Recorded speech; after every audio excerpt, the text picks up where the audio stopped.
Good day, everyone, and welcome all to our Global Solidarity Hour. I'm Jessica Neuwirth, the founder of Donor Direct Action, and my colleague Aude Cocatrix is in Kinshasa at the Congolese Women's Forum on Resolution 1325. Resolution 1325 is the United Nations Security Council resolution that recognizes the critical role of women in the resolution of conflict and the promotion of peace and security. I think we're ready to begin, so I'm going to turn it over to my co-chair in the Democratic Republic of Congo, Justine Masika Bihamba, the president of Synergy des Femmes. Thank you very much, Jessica, for the floor. Thank you to all the participants. I would like to introduce to you the founding member of the Panzi Foundation, Dr. Denis Mukwege, who has received several international recognition for his role in the promotion of women's rights. I'd like to give the floor to Dr. Mukwege now. Ladies, we would like to say welcome to all of you. Welcome to this hour of solidarity with Congolese women. It's a great honor that you're doing to us for being here. Our wish was to have you all here in Kinshasa to support Congolese women, but logistics did not allow us to do it. But it's really a great pleasure to see that technology now allows us to interact with you from distance. And I know that you come from different expertise and experiences, but you are a huge inspiration for all of us, either for your fight for the freedom and equality, your fight in politics, and so on. These are battles that which allowed all of us to make the difference in our respective countries. Today, we hope to share your experiences with women from Congo, and especially to learn a lot from you, from what you've done in your countries, respective countries. And I believe what is interesting for us is to know how the Congolese women can change her pain, transform all her pain in power. We would like to know how Congolese women can change their society and make their society a society where we can live. As feminists, you have given impulsions in the world on issues related to the place, the position of women in different societies.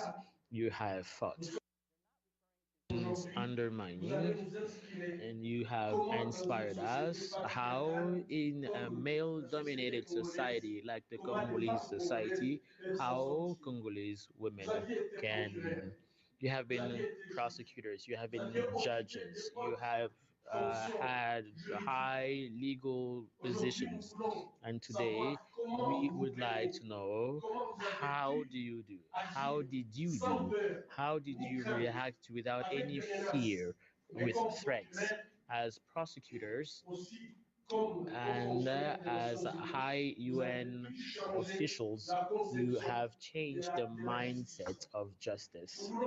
We would like this afternoon, as politicians, you have kept your strength against the attacks on several causes to discourage women, and you have fought at high levels to bring your ideas in spite of the different versions as women. Among you, some have used medias and art to bring the voice of women to be heard. During 2 decades, Congolese women have been in this war situations, unfair war situations. Congolese women have suffered so much by violences, rapes, poverty, and many are widows today because of a war that they don't know the reason for. And I'm sure that you have advices to give, experiences to share, and how we can finally come out of this misery for Congolese women. Our constitution is clear. The place of the woman has to be equal as the place for men.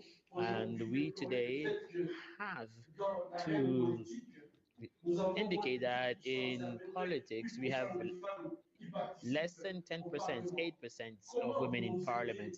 How can you help us so that women can bring other women to become political leaders? How can you help us? I know that among you, some women have fought and have brought women to become head of state. It's an experience that we would like to see in the Democratic Republic of Congo. All the negotiations have failed, but my dream is to see where men has failed negotiating, one day to say that women have succeeded where men have failed. Thank you very much for your participation. Thank you very much, Doctor. We believe that women are going to make the difference compared to women. Now, I would like to give the floor to Madame Florence. Congolese women gathered here are thankful to everyone who have supported the success of this forum on the resolution 1325 of the UN Security Council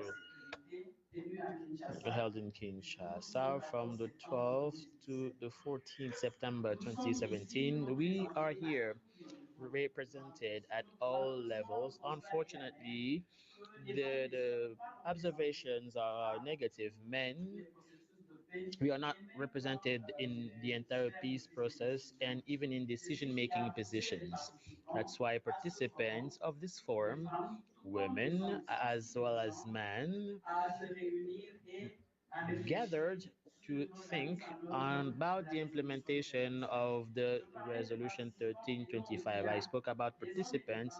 There are men and women coming from former 11 provinces of DRC. Now we know that we have 26 provinces, and women have made recommendations related to capacity building for participation in the peace process, resolutions and management of conflicts, but also in the process of elections, and evaluates the implementation of the resolution 1325 by the DRC government, respect agreements of the 31st December for transparency by December 2017. Congolese women have committed to implement the resolution 1325 of the UN Security Council and request that the support of women at international community level continue to allow them to succeed in the actions that they have started. Thank you very much.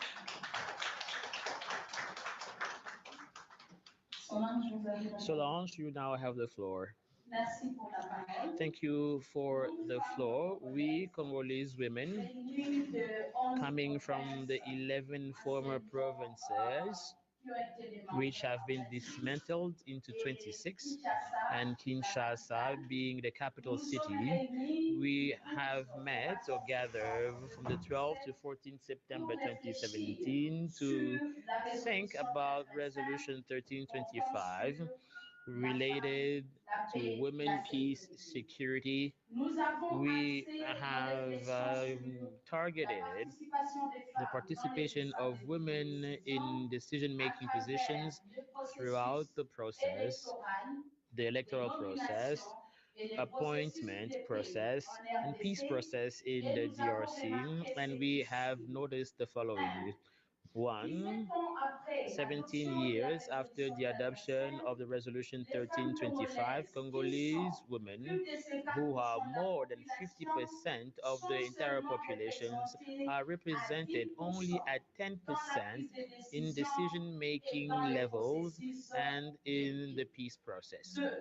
Two, the DRC government has voluntarily failed in respecting the Resolution 1325, the Convention on the Elimination of Discrimination towards Women, and Article 14 of the DRC Constitution related to equality, in spite of the different opportunities that the Congolese government itself has implemented.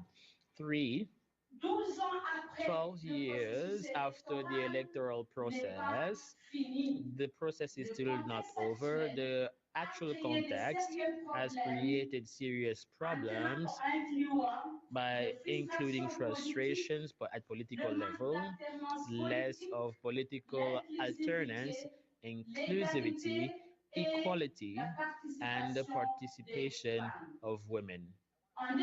In spite of all the following, Congolese women confirm and believe that it is possible to hold elections in DRC in respect of the agreement of the 31st December 2016. The reason why we Congolese women we request to the international community in general to mobilize and to support the electoral process transparent, fair, participative, inclusive at the date of 31st December 2017 and bring the Congolese government to respect this agreement of the 31st December 2016. And thank you very much.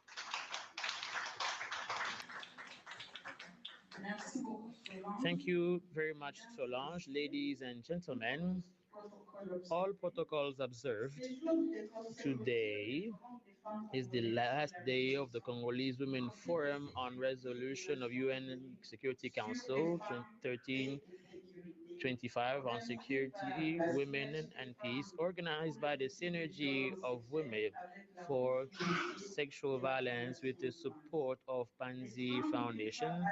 Women re- thinking about the issues of women in the Democratic Republic of Congo, which have participated in the Forum of Women organized in Kinshasa during 3 days.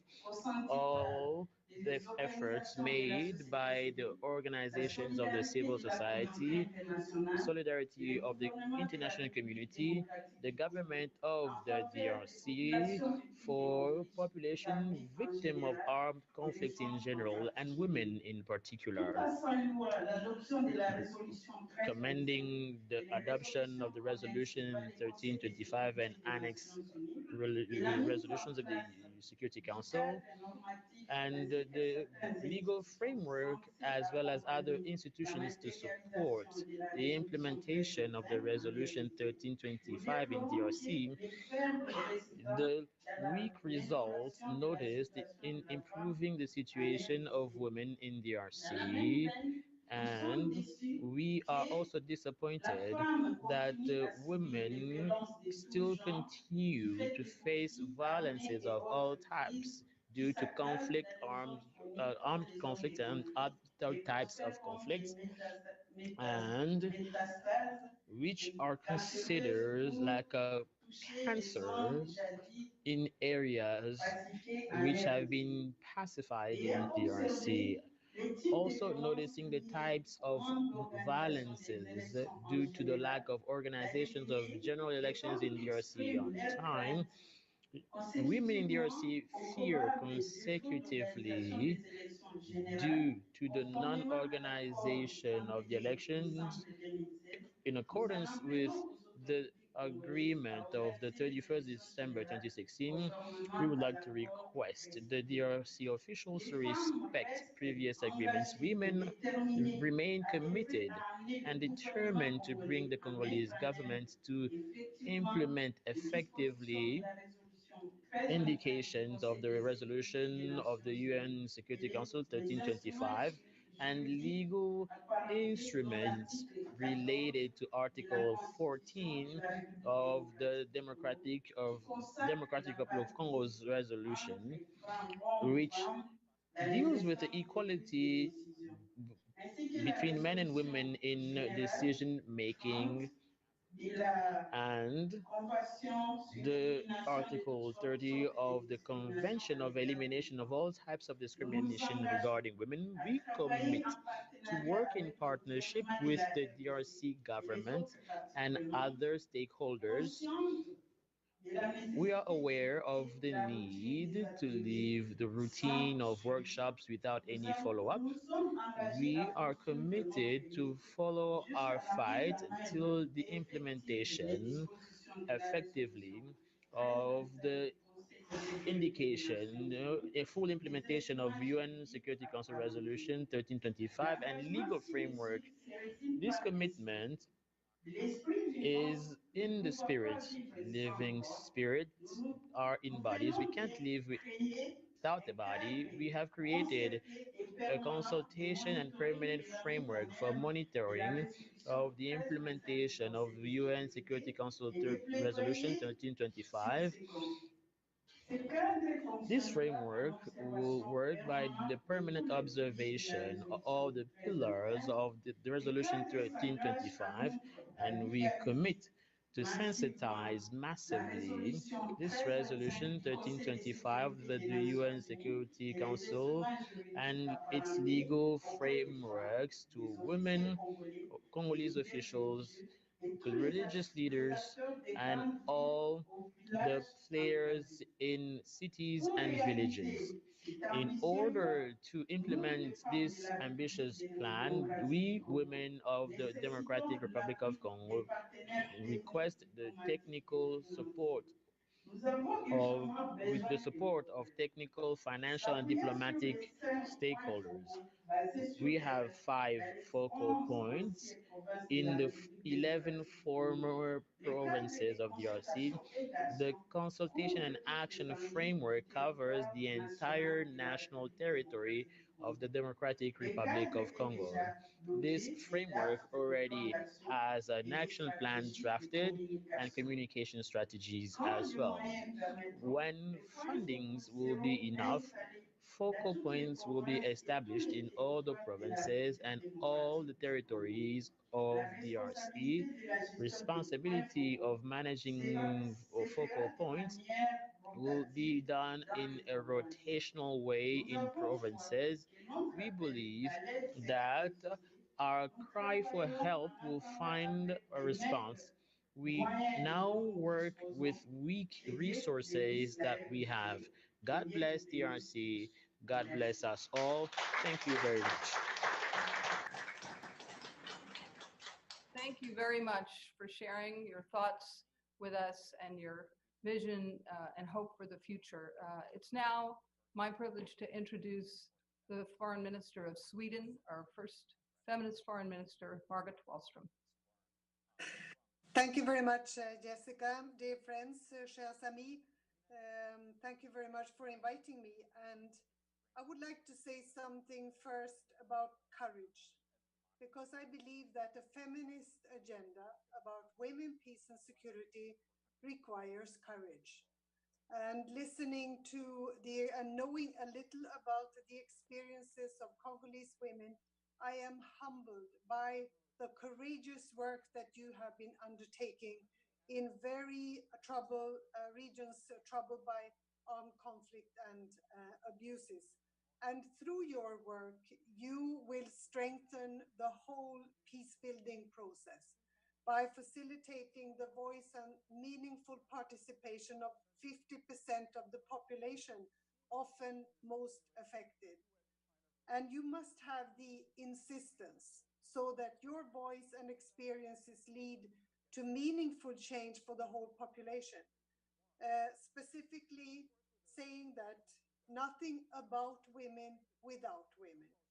And the specific challenges that women are facing as a result of violent conflict must be taken into account in the design of policies and activities related to peace building, but also to women's social and economic rights. And through the work of hospitals like Panzi, of course, the world knows too well about gender and sexual-based violence affecting women in Eastern DRC. And since I have visited and I know Dr. Mukwege well, this is something that I will always bear with me. Through this admirable work, we also know that after supporting and repairing physical and mental trauma, we must also support to eliminate risk and fear of violence, which otherwise will hinder women's empowerment and participation also in political life.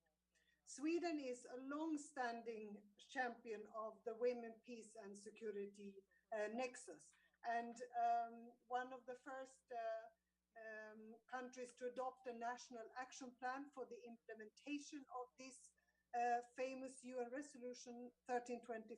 We are the first government to adopt a feminist foreign policy, and through our current UN Security Council membership, we have pushed for these issues to remain on the agenda at the highest level. And the reason is simple.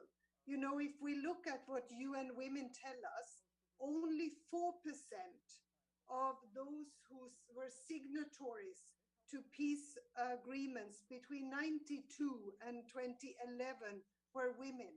And out of the negotiators, only 9% were women.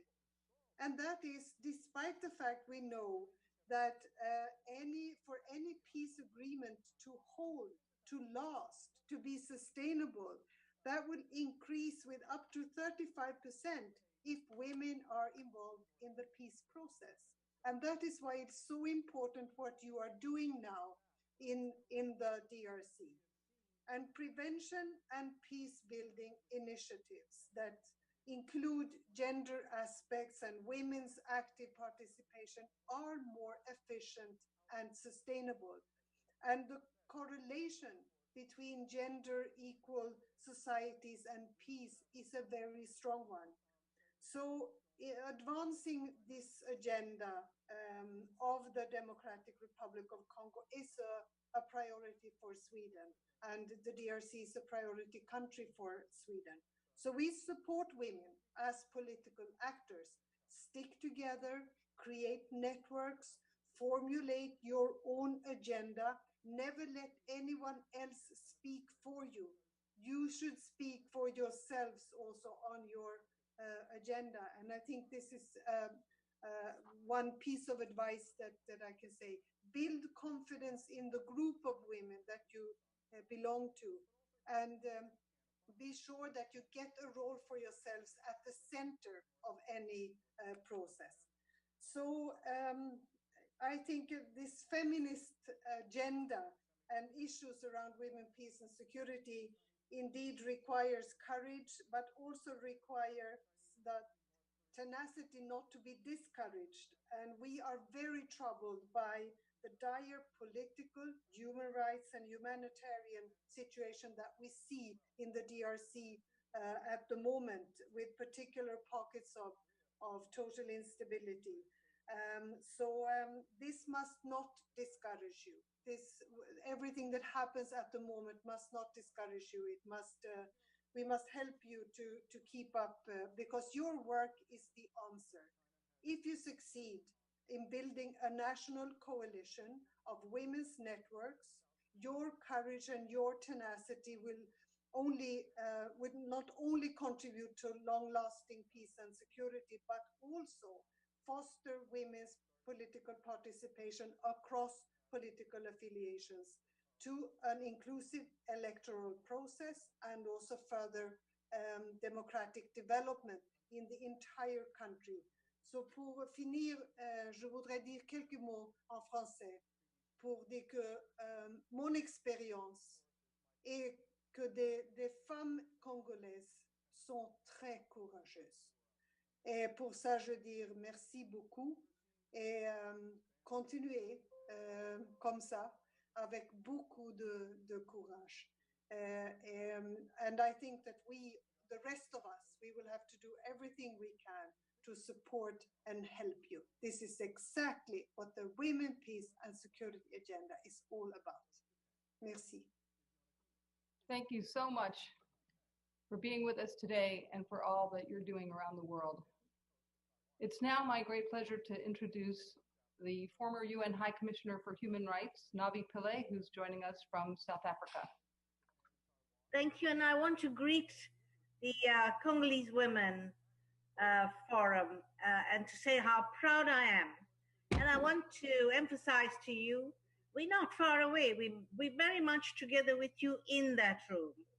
And I want to pay tribute that you took this initiative. The first struggle you've done is you've got together and you're speaking very clearly in a very strong voice on what it is you want. A, to be decision makers in the peace process. B, to have the government implement Security Council Resolution 1325 for the protection and promotion of women's rights and to free you from this scourge of sexual violence. It's a very important demand you're also making about what you expect on December 27th. Free and fair elections, transparent elections, without violence, with your full participation. Now, this is a very legitimate demand, and I want to say to you, we fully support you in these demands, and I will do whatever I can to help to promote that, because it's a very legitimate call. Let me say on behalf of women in South Africa, that I feel for you right now, because we also 20 years ago started like you did. We got into a room, all the women, even though we disagreed with one another, we agreed on the principal points we want, which is equality and fundamental rights and democracy. We didn't know where this document that we were drawing was going to take us. And do you know where it took us? Right into the Constitution. It's part of our Bill of Rights. So I want to place great value on what you're doing right now, because that's how we are benefiting today. It was the women of South Africa who got together first, not the men. So that was a good initiative. I want to briefly also mention the terrible crime of rape and sexual violence that the Foreign Minister referred to just now. It took women judges to declare that a crime. And as you know, I was a judge then in the Rwanda tribunal. And for the very first time, we found that rape and sexual violence against women are crimes. They were never prosecuted before. They were not viewed as crimes. Women were seen as trophies, something the soldiers can help themselves to. You, of course, face other challenges because there are huge unresolved issues where peace was not made. After the Rwanda genocide, the Interahamwe who fled into your country and are the principal perpetrators of these rapes against women and children, this was never resolved. So as long as we left it to the men, they didn't finalize peace and they didn't take the issue of sexual violence against women seriously. And I truly appreciate the role that Dr. Denis Mukwege has played. He's made the whole world aware of what it is the Congolese women are getting through. So once again, congratulations to all of you, and to say that we are fully behind you and we will pick up your statements and make sure that everybody hears it. I wish you well. Thank you so much. And thank you also for the incredible work that you've done to stop sexual violence in the world. And now we have a video message for the Congolese Women's Forum that was taped yesterday by the actress Meryl Streep. Hello, I'm Meryl Streep, and I am sending my greetings to all of you today in Kinshasa. When my friends and I have read about the suffering that women and girls endure in the Democratic Republic of Congo on a daily basis. It's heartbreaking, and yet we know that what you suffer is something that is shared by many women around the world.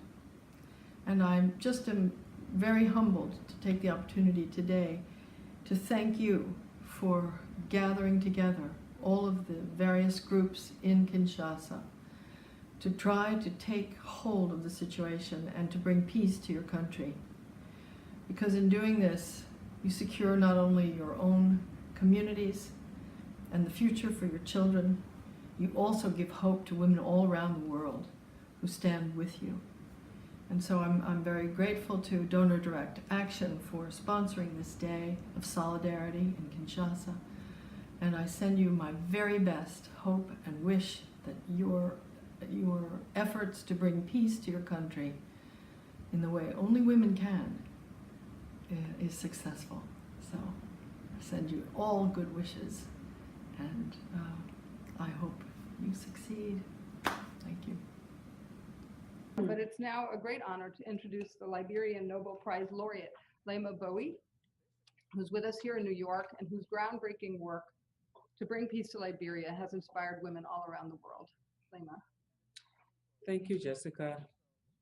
Good morning, good afternoon to my sisters and colleagues in Congo. Bonjour, Dr. Dennis, Justine, everyone there. I say a pleasant thank you for your work. One of my roles this morning is to basically share some of our strategies in Liberia with you. What I would like to say to you firstly is that the work that you do is not separated from your personal lives, because we all know that the personal is also political. So in order for you to take a role of collective peace building, you need to start from the personal. Starting from the personal entails that you have to be naive. Last week, I was in Monrovia. This is elections year in Liberia. And a group of us who started the work came back together, and we tried to document what we had done to be successful in Liberia. And the first thing, in questioning ourselves, we said the reason why we were successful was because we were naive. And when I say naive, it's because we had no idea of traveling to America at the time, no idea of how much money donors used to give. We had no idea of what a Nobel Peace Prize looked like, or even winning awards globally. What we were naive about was actually what helped us to do our work successfully. In order to do this work, even though we all know about every great thing that is out there, you have to shut your eyes to who is getting more famous in the group, who is getting more popular. And what is important is how far you can push the peace agenda inside Congo, because that's where it is really important. The second thing that you have to understand is that each and every one of you who sit around that table come from different ethnicity, different social class, different political background. Each of you have a candidate, a political candidate, that when you go to vote in December, you will vote for. But the one candidate that you need to keep at the back of your mind is that candidate called peace. Peace is more important than any political ideology. So you have to tell yourself, for us to start this journey, for us to work together collectively to sustain the peace in Congo, we need to put aside those things that will easily take us from on track. The third thing that I would like to say to you is that the future of Congo lies in your hands. You've seen over the last years and the decades, the way you have been projected outside. Many years ago, when I came to Congo, the narrative of the Congolese woman, or the narrative of Congo, was it was the capital of rape. After spending almost 10 days from the Oriental province and coming down to Kivu and to Kinshasa, I told myself Congo was not the capital of rape, but rather Congo was the capital of sisterhood and solidarity. Right now, that is something that the global world has no idea of. What people see is what is written about the women of Congo, that you're survivors and victims of rape. Even within Panzi Hospital, that Dr. Magwegwe does such great work, the way people see Panzi is that pathetic place where women who have been sexually assaulted are. But I went to Panzi and I saw that even in the midst of their pains, these are very powerful and strong women who know exactly where they think Congo is supposed to go. My charge to you, my sisters, is that you now project to the world all of this that you've been doing inside Congo, that you can change or transform Congo from a nation of war into a nation of peace. Finally, peace is possible every day. Wake up every morning as a group and determine that one little act of peace is going to push you forward. Even if the rest of the world doesn't know it, I know that my sisters in Congo are strong, and Congo is definitely the capital city of sisterhood solidarity. Merci beaucoup. Thank you for all of the work that you're doing. Keep doing what you do, because the future of the Congolese children lies in that room. Thank you so much.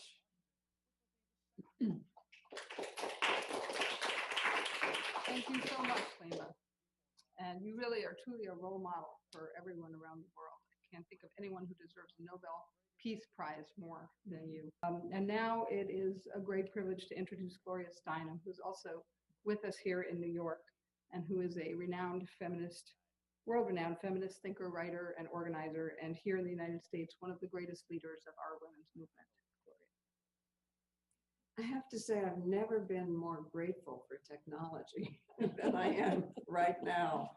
That it enables us to say that though our bodies are not in the same room with you, our hearts are with you.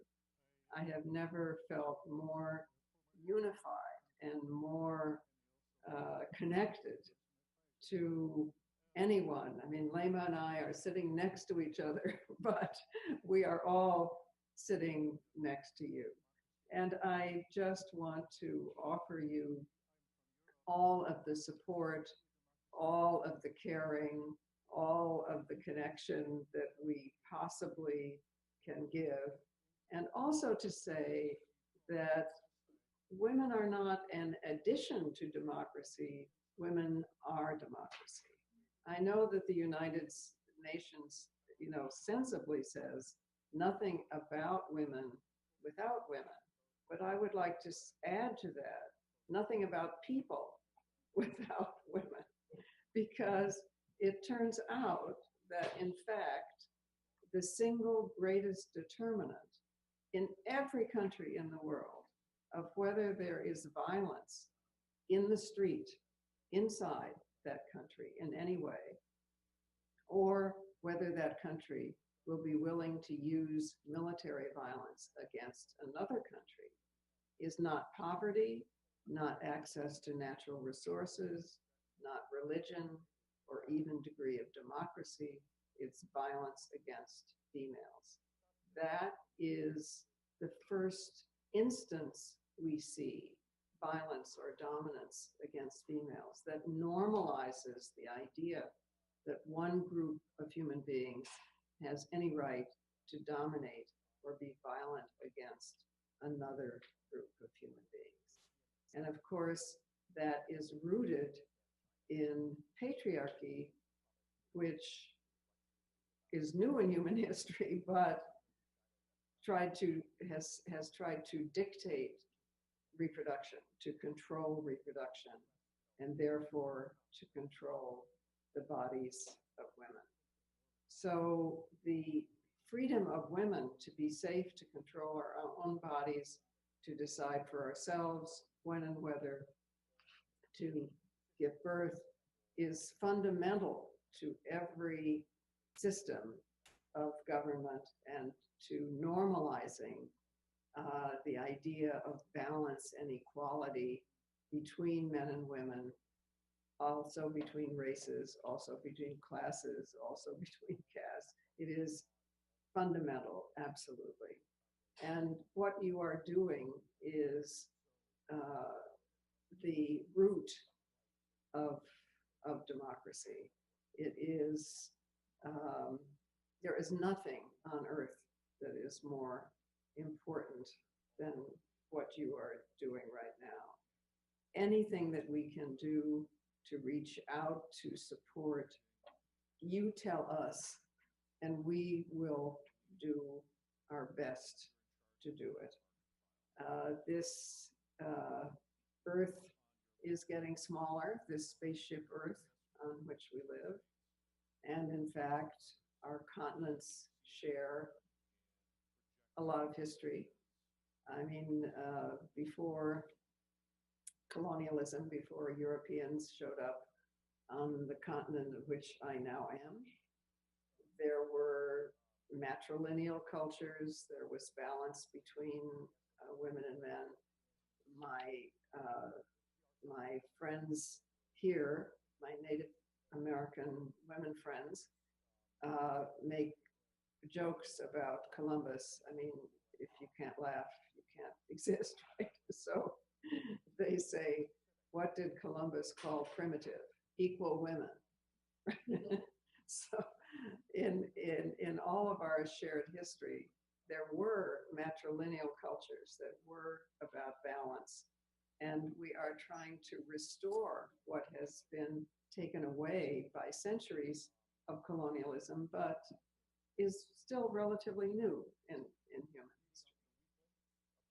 So, you know, we share our struggles, we share our victories, we share our friendship. And I just want to say that our lesson here and everywhere I know has been that the beginning and the strength of every movement is coming together as you have today and in these 3 days, listening to each other, sharing stories, sharing experiences, supporting each other, discovering that in all of our diversity, there is shared purpose. And I'm so honored to be able to share your coming together, courtesy of this still odd to us, right? But crucial technology that lets us tell you that our hearts are with you, even if our bodies are not. Thank you so much. It is just amazing to be in this big room together in cyberspace. So now we have another video message for the Congolese Women's Forum that was taped yesterday by writer and actress Lena Dunham. Hi, my name's Lena Dunham, and I'm so sad that I couldn't join in person or live, but I'm here to congratulate all of you on this incredible initiative. I am so honored to be a part of something that will bring peace and power to the Congo, and so impressed with the leadership that you women are displaying. Women have the power to change the world. It's always been true, but it's never been more true than right now. And your strength and leadership is not just inspiring the women in your country, it's inspiring all of us. So we're so grateful. And to everybody watching on Facebook Live, to everybody who's present, it's so important that you're educating yourself. You are changing the world. And together, when we cross bridges that we didn't even know we needed to cross, we create real change. Feminism shouldn't just be me here isolated in America speaking to my white feminist sisters. It has to be intersectional. It has to cross the globe. And that's why having this connection with these powerful, powerful women making change in their native land of the Democratic Republic of Congo makes such a huge difference. You are going to learn so much, and you are going to be able to give so much to your community that you didn't even know that you had. So congratulations to the people joining in, and thank you to the women in the Congo creating this incredible initiative, to the organizers. I am honored to know about your work, and I hope to take your power into my own life. Thank you. So that concludes our list of speakers on the global front. And I want to just take a minute to invite all of the Facebook Live audience around the world to join them and us in supporting the Congolese Women's Forum by posting your own messages of support, making a contribution to support their life-changing work, which you can do on the Donor Direct Action Facebook page. And most importantly, please just help spread the word and amplify their powerful message of peace. I also want to thank Roosevelt House at Hunter College, which is where we are in that home of Eleanor Roosevelt, for hosting us here. And again, John Fletcher for all of his technical support. And now we're going to go back to Kinshasa, and I'm going to turn it back over to you, Justine. Thank you to all the participants, and thank you for this hour of solidarity. I would like to give the floor back to Dr. Mukwege for his closing remarks.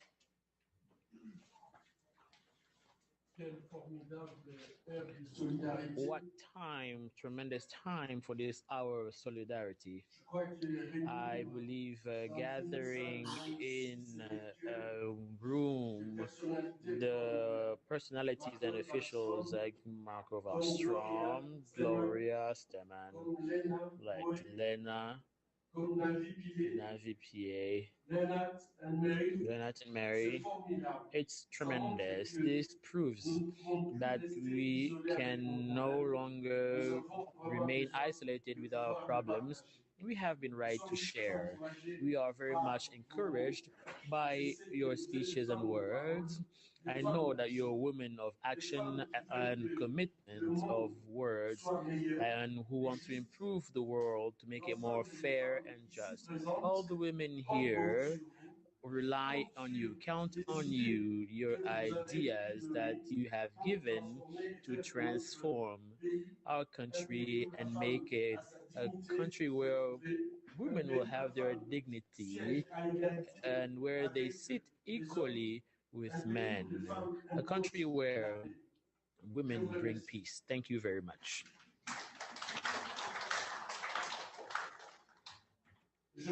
I believe that at this point, I would like to congratulate all the women that you have qualified as being courageous women who have come from almost all everywhere in DRC. These women who are ready to fight in their home provinces, in their territories, so that final victory comes back to women. So we have finished our session, and thank you to all of you.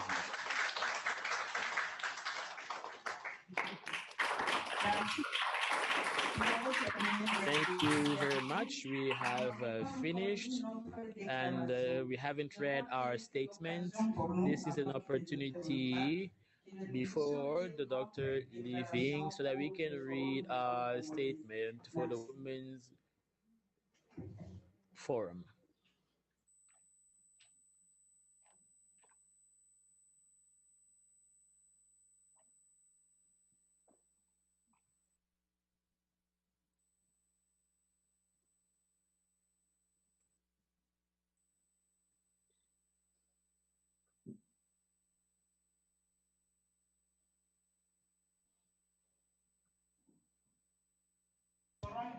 Final declaration of Congolese Women Forum on Resolution 1325 of the Security Council.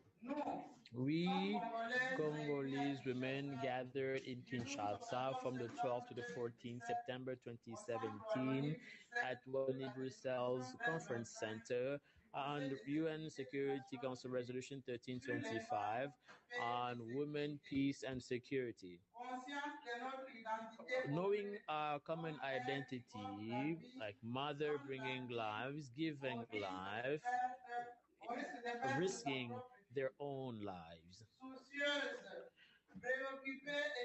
Concerned and shocked by the situations of deadly conflicts and general security issues which have costed lives of women during 2 decades, killing innocent Congolese citizens, especially women and children.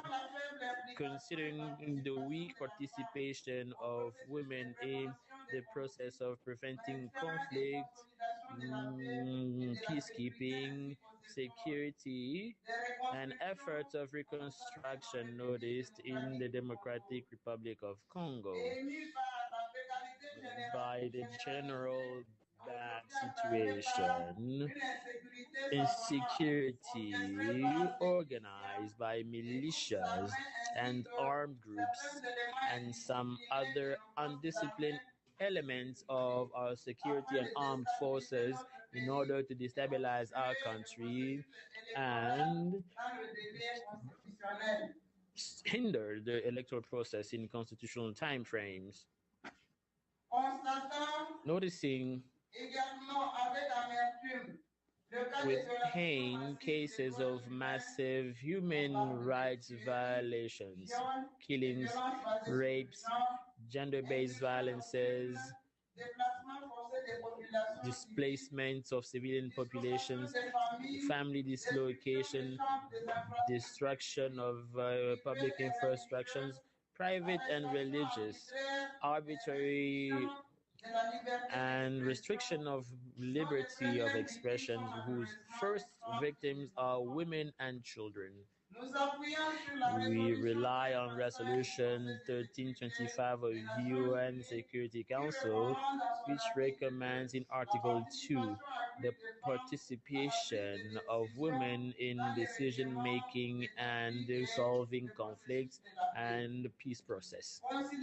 Considering our Constitution of 18 February 2006 as revised up to date in Article 14, principle of parity, men and women at all levels, and Article 15 about humanity crimes, sexual violences on anyone with the intentions to destabilize, dislocate the family, and killing an entire population. Facing the current situation, we recommend one, to the Congolese government to make Congolese women participate in all peace processes summits according to Article 14 of our Constitution, referring to the Resolution 1325 and the Conference of Peace to be held in Kasai from 15 to 17 October 2017, referring to UN Security Council Resolution 2348, requesting the respect of the agreement of the agreement of the 31st December 2016. Take into account political measures to protect human life, to correctly assist displaced people and all other victims of conflicts in or outside the country, to respect human rights, fully respect human rights, especially for women and children, involve in future elections in December 2017, according or in conformity with the agreement of 31st December, include all the women to create a climate or an environment of more trust. To the Congolese parliament, we request to revise the electoral legal framework to establish equality of men and women based on the Constitution of 18 February 2006 as revised to date. 3, to the National Electoral Independence Commission, we recommend to publicize in best delays an electoral agenda to allow women to prepare usefully themselves for their best participation to this electoral process. Take into account the balance men and women during the recruitment of staff at all levels of responsibility.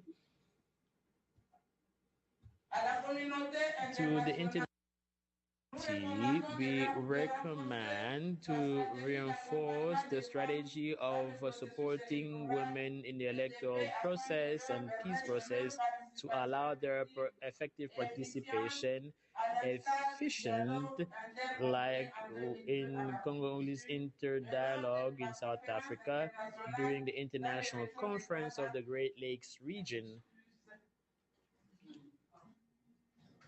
Sorry.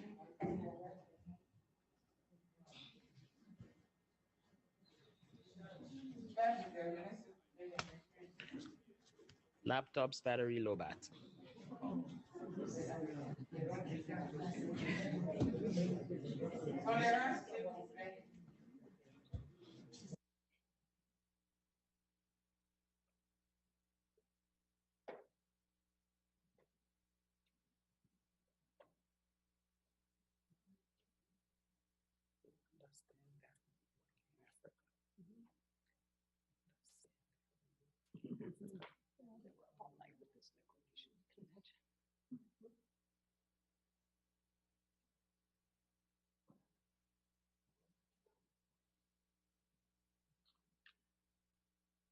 Maybe I could just suggest, Justine, if you want to just maybe summarize the conclusion of the declaration for us, maybe you could just put it in your own words. Our recommendations to international community, women gathered here, request the strengthening of the policies and strategies to allow women effectively participate efficiently, like the case for the Inter-Congolese Dialogue in 2006 in South Africa and during the International Conference of the Great Lakes region of 2004. We also request them to support the organization of elections in DRC in 2017. One of the priorities to respond to the wishes of Congolese population. Finally, we request the support for the implementation of the Resolution 1325 and the follow-up of this forum. We would like to request to all the people and women especially to mobilize as one person to save the Congo from its situation. God bless brilliant women of Congo. God bless our country, the Democratic Republic of Congo. Thank you.